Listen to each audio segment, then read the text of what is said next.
Hi guys, welcome back to Seduce Me. Alright, just going right back in. My eyes eventually fluttered open, adjusting to the sight around me. I felt familiar silks underneath me, letting me know that I was in my bed. I slowly sat up, stretching from the tiredness that still lingered. I felt a very soft pain on my neck and shoulders, and I could feel my swollen lips pulse gently and healing. However, when I looked down at my body, I saw that my shirt had been pulled back up and rebuttoned as if nothing happened between me and Erik. I was just missing my ribbon. Before I turned to get out of bed, though, I spotted a ribbon on the pillow beside the one I slept on. It was tied to a nice bow around the daisy Erik picked with a small note attached to it. I gently slipped the note from the tie and opened it to read it. You've spoiled me, my princess. I am eternally grateful that you let me indulge like that. Have a good rest.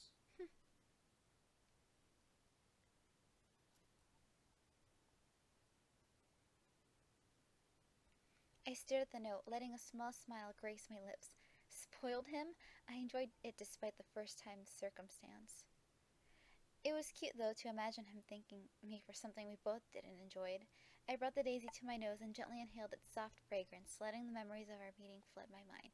I still don't understand. I still think flowers smell like nothing.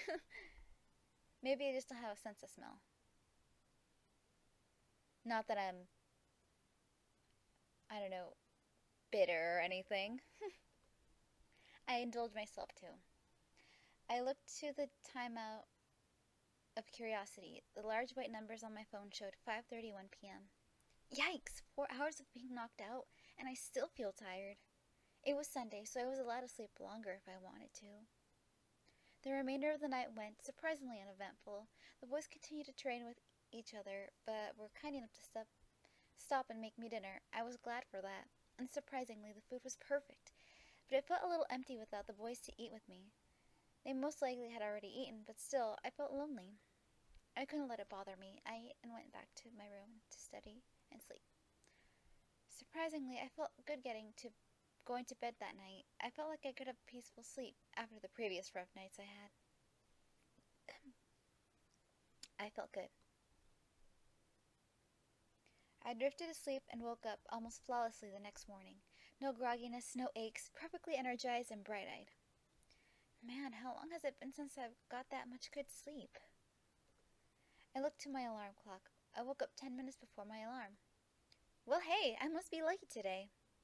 Karma owed me some luck. After all I had gone through in merely a handful of days, I deserved to get some good luck. Ecstatic for the day ahead, I turned off my alarms before they could ring and got dressed. However, my phone started to quickly buzz from an incoming text. Huh? Who's texting me this early? Yo, Anderson! You're carpooling with us from now on. We're not letting you waste your money on a bus. Get ready and be at your gate at 7 stat. Thank you. I don't have to take the bus. Smelly, or with weirdos and when the schedule's never on time. I smiled. My friends were the best. I couldn't drive yet, and I didn't have a car, so it was awesome that my friends would let me carpool. I checked the time, 6:30. Perfect. I can eat some breakfast before they come. I packed my bag and carried it downstairs towards the kitchen. As I entered the dining room, I saw a plate with eggs, toast, bacon sitting on the table. A fresh steaming cup of coffee sat next to the plate with the sugar and creamer on the side. Never really been a fan of coffee. Hot chocolate's been my thing, or teas.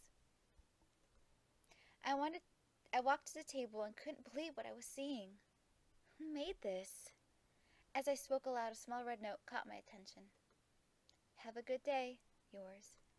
My heart skipped a beat as I finished. I could tell it was from one of the boys. Maybe it was from him? I smiled before putting the note in my bag and eating up. The food was so delicious, I devoured every amazing bite. I looked to the time again. Time to go. I quickly rushed to the doors, checking myself in the passing mirror. I wasn't wanting to impress anyone, but I still needed to look decent. Before I could reach the handle of the door, however, someone took my hand. Huh? I turned to see Erik, who was holding my hand back with a concerned frown on his face. My name. Your name? My true name isn't Erik, miss. I want you to know my real name, if something were to happen. His true name? What did he mean? Why was he telling me this now? Erik gently pulled me to him and leaned close to whisper in my ear. My name is Uzeiris. Seduce. As he said his name, I could feel it lock into my memory. Something in my head would make sure I would never forget it. Erik pulled away and smiled at me, despite still carrying worry in his eyes. If you are in any danger, call my name. I promise that I'll come and help you. I stared up at Erik, unable to say anything. I could only nod in response. Erik smiled before kissing my hand and heading into the dining room. Something told me that name would be used eventually. I wonder what the incubi do while I'm at school, other than train.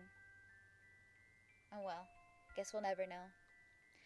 And right on cue, Naomi drove up to the gates with Suzu waving me down. I rushed out the door and we headed to school, talking about the homework and the coming day.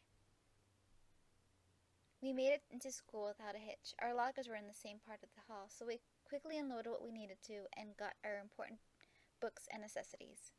First incident of the day. As I walked toward Suzu and Naomi, who were both waiting for me on the opposite side of the hall, something hooked my ankle and made me fall forward. Whoa! Ugh! Hey, are you okay? Who did that? The three of us looked back to see Lysette and her gaggle of girls. Lysette had a look of complete innocence, while the girls around her giggled like no tomorrow. Why, you little... Suzu, don't! I felt a giant fire of anger burst in my stomach as I stared at Lysette. Today was not the only time this happened to me. However, it was now clear who was behind these incidents. Even if she was innocent and one of her goonies did it, it was now obvious that Lysette was the mastermind just from the look on her face. She was no friend, nor would she ever be. I had to do something. Nope, I'm gonna be the better person. Although I am tempted, very tempted.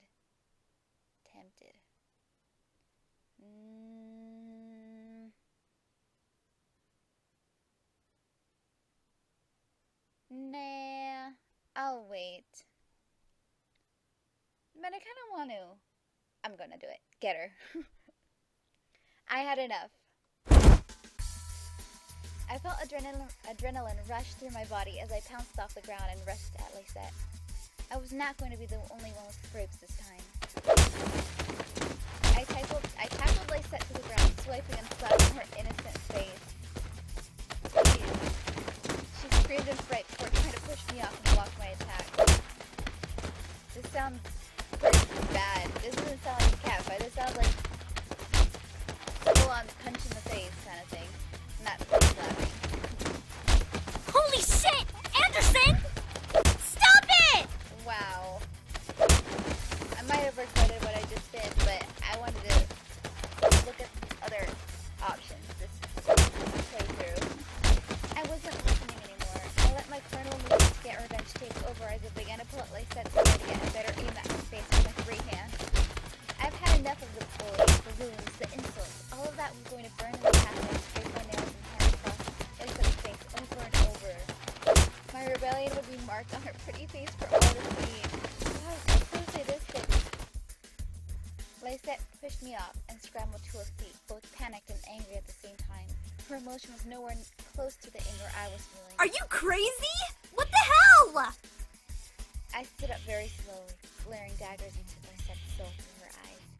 I must have had some sort of monster behind me, or maybe I looked like the monster myself, but the gaggle of girls, Lysette, and even my friends had a look of pure terror on their faces. I have had enough of you, Lysette. You obviously won't stop unless I fight back. Well, guess what? You're gonna get it. Wow. I charged at Lysette a second time, shoving her hard against the lockers. She let out a yelp of pain as she smacked the back of her head against the metal behind her before glaring and shoving me back. As I stumbled back, Lysette raised her hands, ready to fight. Then come on, Anderson. Show me what you've got. I bet it's not much. This Ashley clone isn't as girly and wimpy as I thought she was gonna be. I felt myself snarl in anger before raising my own fist, remembering my taekwondo. I quickly snapped onto one leg and raised the leg to get a swift kick at her head, but she blocked with her arm and stepped towards me to jab at me. She had training, not surprising. I didn't care at the moment. I bent back away from the incoming jab, reestablishing my balance as I placed both feet on the floor. Lysette threw jab upon jab at me, forcing me to block my torso and face with my arms and hands. Hit for hit, Lysette and I exchanged excited blows at each other. It was indeed more than just a cat fight. This was a vengeful duel. In my mind, all I saw was Lysette. All I wanted to do was make her stop, and if that meant beating her down, then it had to be done. We eventually grew a small crowd of people, all silent there, observing the fight. My anger intensified, and my hits became harder for each second that passed between us. I couldn't let her win. I wouldn't let her win.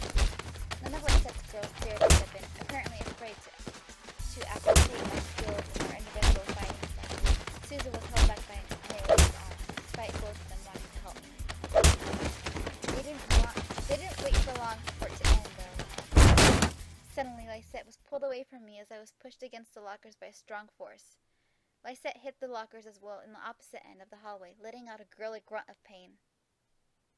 I looked up to see my art teacher, Miss Gordon, holding me against the lockers with a look of surprise and serious concern on her face. Miss Anderson, what are you doing? Are you... No. You have no right to start crying. None. Shut up, Lysette. I looked to see Lysette being pulled back by Mrs. Phillips, starting to cry instantly. I knew it was going to come out of her mouth, so I tried to push Miss Gordon off to confront her. Miss Gordon, however, kept an arm wrapped around me, keeping me back. No, don't you dare start crying, Lysette. You started this. Miss Anderson, get a hold of yourself! What is wrong with you? What did I ever do to you? I couldn't stop the angry tears running down my face as I shouted across the hallway. Lysette and Mrs. Phillips stared in shock at my screams as Miss Gordon tightened her hold on me. I'm so sick of it! Leave me alone! Eventually, I lost my energy and began to weigh down on Miss Gordon's arms, letting my sadness take over and quench my anger with tears and swelling pain. I could feel Miss Gordon hug me to her and keep me up as Lysette sniffled and confided with Mrs. Phillips. I didn't do anything to her! She just attacked me all of a sudden. That's a lie, Lysette. You tripped her on purpose. You've always been a snobby prick to us. Never! I gave my condolences about her grandfather's death. I try to keep everyone calm. Is that so wrong?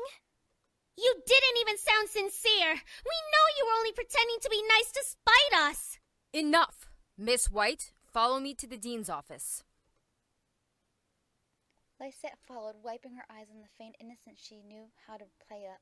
I remained still in Mrs. Gordon's arms, unable to bring myself to fight to get at Lysette again. I had done my damage. The gaggle of Lysette wannabes would make sure I became infamous at the school. I didn't care.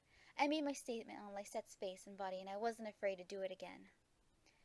Miss Gordon, however, wasn't done with me. Come with me, sweetie. I nodded and followed. My friends frowned as they watched me leave, but they headed to class without me. Miss Gordon led me to an empty classroom, which she had claimed as hers. It looked like all of the other classrooms, but art posters that had lined the walls. Many students loved to be in the room, but hated one thing, the mirror in the very back of the room. It was the one thing Miss Gordon loved to use against her students. With it, she was able to see who was using their phones and who was actually studying. Miss Gordon led me to the back of the room and sat me down in front of it. What do you see? Hey, look, she has two different eye colors. I think blue, green, or maybe that's just the reflection. Huh? Tell me what you see. I looked in the mirror and saw myself. My clothes were a little ruffled from the fight, but beyond that, I just saw me. Nothing about me seemed different than normal. I see myself. All right. What else? What else? I don't understand. Do you know what I see? I see a brilliant woman who has been working her butt off to try and find herself. She just has a little bit of adversity in her way. What does this have to do with what happened with Lysette? Listen, don't think about Lysette right now. She's just another student who doesn't know what you're going through. I stared at myself in the mirror, unable to tear my eyes away. She was right, but I still lingered on what happened with Lysette. I know Miss Gordon was only trying to help, but I couldn't fight the thoughts in my head. Miss Gordon gently rubbed my shoulder, snapping me from my thoughts. I looked up to see her smile down at me through the mirror. You know, those were some pretty interesting moves. Taekwondo? Yeah. You'll have to show me one day. I laughed as she hugged me gently. No! Oh well. No. Hold on a sec. I gotta go back. I wish there was a backtrack, but there isn't. I'll be back. And I'm back. Sorry about that. I need to go through it I need to go back and do it again. Alright. Yep. You'll have to show me one day. I laughed as she hugged me gently. Look, don't let Lisette get to you, okay? You have your own battles to face, and you can face them just fine. Instead of fighting Lisette, focus on your goals. I looked up at her and nodded slightly. It was cliché to hear, but she was telling the truth. I needed to focus on myself first. She gave me a small packet of tissues and told me that she would handle Lisette. The fear about my family learning of this had quickly appeared had vanished when she promised to keep me out of it as much as she could. Everything will be fine now. You're a good student, so I'll let you off with a severe warning. Just don't get into any more fights, okay? Now, head to class. No promises. I nodded before heading to class. Surprisingly, the rest of the school day went off without another incident. I went to my classes, had lunch, and was anxious to get home. As the bell rang for school to end, I felt my phone vibrate in my pocket. Huh? A text from Dad? I'll be picking you up today. Make sure you're ready to go when I get there. That's kind of a surprise. I quickly headed back to my locker and got my things before waiting for Naomi and Suzu. Hey, are you ready to go? Actually, my dad's picking me up. Really? Okay, I guess that kind of makes sense. We'll drive home together next time. Tell your dad that we've got you covered from now on. Yeah, alright.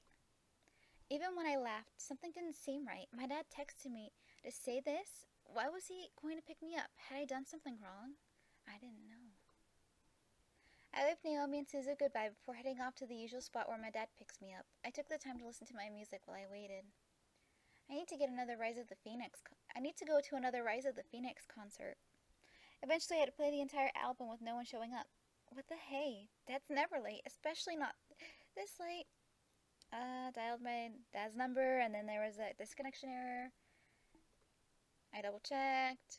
Must be in a dead zone. Before I could finish, a group of hands grabbed at my hands, feet, and covered my mouth. I screamed into the hand over my mouth, struggling to pull away from the hands grabbing at my limbs. I felt disgusting and scary, feeling their hands on me. I needed it to stop. Hey! Don't dirty up Malix's prey! The voice which sent a shiver down my spine whispered into my ear. You're coming with me, Miss Anderson.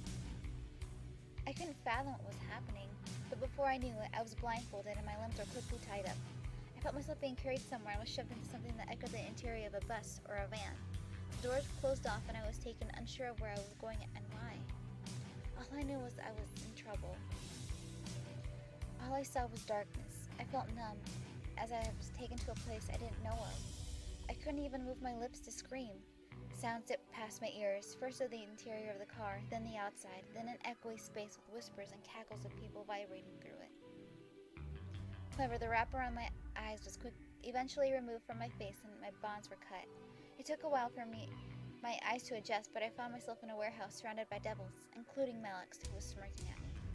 Nicely done!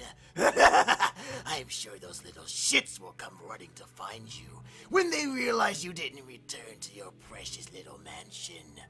They'll search everywhere for you. Malix walked over and sent the barrel of his gun against the skin between my eyes. It'll be so funny when they find your dead body instead. Who's Adis? All of a sudden, a bright purple light engulfed the room, causing the devils around me, including Eris and Malix, to cover themselves. What the? Gusts of wind rushed past me, almost forcing me back. I covered my face with my arms, bracing myself and standing my ground. I tried to peek through my arms to see what was going on, but the light continued to shine brightly. As the gust slowly started to die, the light began to fade, revealing Erik. Erik! Did you miss me? However, the seductive smile that graced his lips was quickly disappeared as he turned to Malix. As Malix lowered his arms, Erik glared. You really are evil at its core. Kidnapping an innocent woman like you did? It's disgusting how we demons are confused for your kind. Look at this little man-whore Erik right here, boys. Might as well sleep with a disease. I'm never gonna be able to take Malix seriously. Never. Nope. The devils around them laughed, including Eris. I felt a twinge of anger, but Erik must have taken it from me and added it to his own. Erik flicked his wrist and arm across his body, producing a small whipping noise through the air. However, Malix hissed and reached for his cheek, as if the air had slapped him hard. What the? When Malix removed his hand from his cheek, I stared wide-eyed at the large slash that was revealed on it. A mixture of red and black blood gently dripped from the wound, causing Malix to growl angrily at Erik. Ew. So, pretty boy thinks he has balls, huh? Well, time to make this pretty boy a dead bitch. You got a little southern twang there. Like a cowboy. All of a sudden, Malix lifted his gun towards Erik and pulled the trigger. I gasped and tensed up, not believing what I was seeing. As I braced myself for Malix's bullet to embed itself into Erik, however, a large ethereal tendril shot out of the front of Erik's body, sprouting from the ground by his feet. Quickly after the bullet evaporated into the tendril, several others appeared, forming a dark purple crown around Erik's body. What the? What is that? Did you expect me to come unprepared the second time around? Yeah. Thanks to my lovely princess, I can now use the full extent of my powers. Unfortunately for you, that means I'm afraid you will lose this fight. Ew. Oh, it's one of nightmares. You cocky little shit!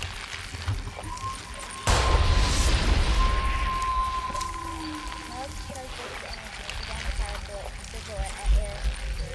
However, the tendrils danced across Erik's body, blocking each one of them away with pebbles to their right. The remaining devils stared, trying to figure out what to do. Fought Malix or rush in front of him. Erik, however, walked up beside me and crossed her arms as she rushed to the enemy's strength. Die already!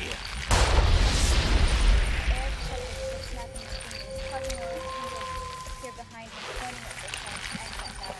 He continued to fire bullets into them. The tendrils uprooted themselves and floated into the air, straightening out into a large spiral. While quickly splintering into multiple thinner streams, a feeling of fear completely lost the face of sight as Erik pushed across the ground. At Erik's command, the spike flew up now, slashing and stabbing into his body. It was thin, barely making pencil-sized wounds into his food, and only as he went into his body, his little twig contracted as if it was nearby. Malix growled loudly, but in check, before charging at Erik, causing the infant to step back a slight shot. Malix pointed his gun at Erik, holding the distance between them, and fired as the barrel almost reached Erik's hip. Instead of the bullet ripping into Erik, a large explosion forced both away from each other. Malix bounced off the far wall and landed on his knees, groaning in pain. Erik, however, slid across the ground, landing on his stomach. Erik! Malix slowly planted a foot into the ground to stand, but froze before doing so, staring at Erik's body. Erik, on the other hand, slowly rose and turned to face Malix head-on. Erik reached a hand up and wiped off a small stain of blood that had come to the side of his lips before growling almost animalistically. Okay. At that moment, something in the air changed. The air instantly went from frantic to still in energy. What could have been described in tone as the color red quickly turned into a deadly mix of purple and red, as everything began to blend together all at once. How persistent. I guess I'll have to go all out on you to finally rid the world of you. extent of demon power? My eyes never strayed from Erik's face, however. Even as it changed, his eyes began to glow with bright golden color as Erik began to walk towards Malik. Let's end this.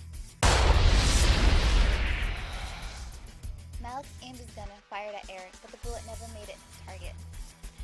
As the shot erupted from the barrel, the ethereal tendrils erupted from Erik's back, creating a wing-like barrier from the bullet. Malik stared wide-eyed as Erik's tendrils absorbed the bullet and grew almost larger in size and in number with each step Erik took. Erik's... What?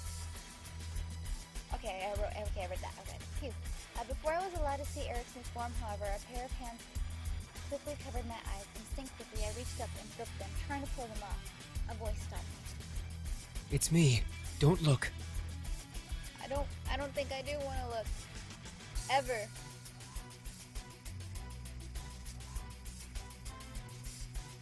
I listened carefully and let the last two words linger in my mind. Don't look. Why?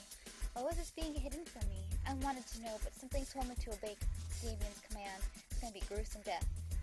I could hear everything, however. I listened to as Malik stood up with a painful grunt before pushing against the wall with another shout. After that came sounds of flesh ripping and blood spurting, followed quickly by Malik's screams.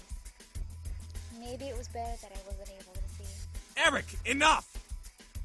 Almost instantly after James's command, the sound stopped. The air grew silent as a pair of footsteps slowly made their way to where we were. I just had to be sure he was dead. No use in letting him have a chance to revive. You're getting sloppy, Erik. You've lost your glamour spell. Glamour spell? What did he mean? Why did Erik sound so different? Why was this being hidden from me? It's a spell that makes us look human. I froze. Look human? They didn't look like humans after all? What did they look like? Like demons. As if Matthew knew what Damien was talking about, Matthew spoke up, followed by the sound of a cork popping out of a bottle. Well, not for much longer. Here. There we are. Thank you, Matthew. I could hear the small clicking of glass being passed before hearing Erik guzzled on a liquid of some sort. The feel of the air around me gently began to warm back up, insinuating that everything had returned to normal. Finally, Damien moved his hands from my eyes, allowing me to see around me once again. The devils, including Eris, had fled. On top of what I assumed to be Malik's body was a dirty sheet that was quickly turning red from blood. I couldn't tell if it was even his body. It seemed lumped together like a pile of parts. And then I presumed to throw up on the ground because I was so horrible. No, I'm good. The boys, however, had gathered around me, all of them, including Erik, looking like nothing had happened. What just... I tried to speak, but everything zipped around me in my head at the whole event that I felt like speaking wasn't possible. Let's just get you home, miss. There's nothing more to see here. I could only nod. What had happened boggled my mind to the point of disbelief. I was second-guessing everything. I lost in a sea of what and how and when. As we walked out of the warehouse, I looked to Erik for some form of sign that I wasn't dreaming. Erik simply smiled at me before looking ahead, trying to look like nothing had happened. And, I guess I'll stop there for today. Thank you so much for watching, and I hope to see you in the next video. Bye!